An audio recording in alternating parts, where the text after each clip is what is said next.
പോയാൽ ആലപ്പുഴയിലെ ഗൺമാൻ മർദ്ദന കേസിൽ ADGP MR അജിത് കുമാറിനെതിരെയുള്ള റിപ്പോർട്ട് DGP ഇന്ന് ആഭ്യന്തര സെക്രട്ടറിക്ക് കൈമാറുകയാണ്. ഇന്നലെ രാത്രിയോടുകൂടി MR അജിത് കുമാർ DGPക്ക് വിശദീകരണം നൽകിയിരുന്നു.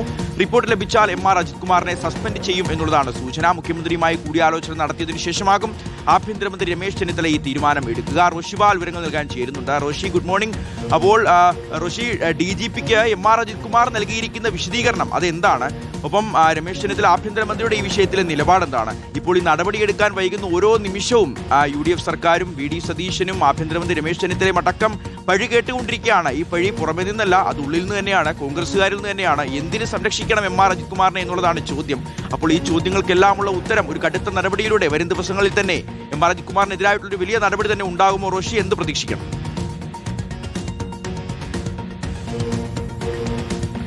ഷിഹാസ്, ഇന്നലെ രാത്രിയോടെയാണ് സംസ്ഥാന പോലീസ് മേധാവി റവട ചന്ദ്രശേഖരന് ADGP MR അജിത് കുമാർ വിശദീകരണം നൽകിയത്. ആലപ്പുഴയിൽ ഗൺമാൻമാരുടെ മർദ്ദന കേസ് അട്ടിമറിക്കാൻ ശ്രമിച്ചെന്ന SIT റിപ്പോർട്ടിന്റെ അടിസ്ഥാനത്തിലായിരുന്നു വിശദീകരണം. ആ വിശദീകരണ റിപ്പോർട്ട് വൈകിയ സാഹചര്യത്തിലാണ് ആഭ്യന്തര സെക്രട്ടറിക്ക് DGP ഇത് സംബന്ധിച്ച് നൽകാനുള്ള റിപ്പോർട്ടും വൈകിയത്. ആ റിപ്പോർട്ടിൽ DGP എന്താണ് ശുപാർശ ചെയ്യുന്നത് എന്നത് പ്രധാനമാണ്. കാരണം ADGPയുടെ വിശദീകരണത്തിന് അടിസ്ഥാനമാക്കിയാകും ആ ശുപാർശയും. അത് സസ്പെൻഷൻ അടക്കമുള്ള കടുത്ത നടപടിക്ക് ശുപാർശ ചെയ്യുകയാണെങ്കിൽ കൂടുതൽ ആലോചിക്കാതെ നടപടിയിലേക്ക് ആഭ്യന്തരമന്ത്രി രമേശ് ചെന്നിത്തല കടക്കുകയും ചെയ്യും.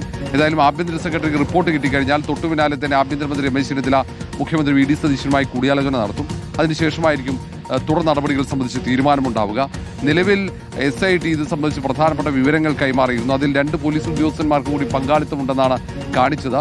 ADGPയുടെ ഓഫീസിലെ 2 ഉദ്യോഗസ്ഥന്മാരാണ്.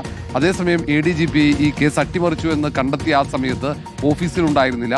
ചൂരൽമലയിലെ ഉരുൾപൊട്ടൽ സംബന്ധിച്ച് അവിടെ രക്ഷാപ്രവർത്തന ഘട്ടത്തിലായിരുന്നു. അതുകൊണ്ട് തനിക്ക് ഈ കേസിൽ പങ്കാളിത്തമില്ല എന്ന വിശദീകരണമാണ് നൽകിയത് എന്നാണ് നമുക്ക് ഒടുവിൽ ലഭിക്കുന്ന വിവരം. ഏതായാലും വളരെ വിശദമായ നിയമപരിശോധന അടക്കം നടത്തിയതിന് ശേഷമായിരിക്കും സർക്കാർ തുടർ നടപടികളിലേക്ക് കടക്കുക. കാരണം ഏതെങ്കിലും തരത്തിൽ സസ്പെൻഷൻ ഉണ്ടായിക്കഴിഞ്ഞാൽ തൊട്ടു പിന്നാലെ തന്നെ കോടതിയും ട്രിബ്യൂണലിലും ഒക്കെ അടക്കം MR അജിത് കുമാർ സമീപിക്കുമെന്ന് സർക്കാർ വിലയിരുത്തുന്നുണ്ട്. അവിടെ തിരിച്ചടി കിട്ടാതിരിക്കാൻ വേണ്ടിയാണ് നിയമോപദേശം ഒടുവിൽ വീണ്ടും തരുന്നത്. നേരത്തെ DGPയും ഇത് സംബന്ധിച്ച് നിയമോപദേശം തേടിയതാണ്. അതുകൊണ്ട് ഇന്ന് തന്നെ DGP റവട ചന്ദ്രശേഖരൻ ആഭ്യന്തര സെക്രട്ടറിക്ക് MR അജിത് കുമാറിനെതിരെയുള്ള അന്വേഷണ റിപ്പോർട്ട് കൈമാറും എന്നാണ് അറിയാൻ കഴിയുന്നത്.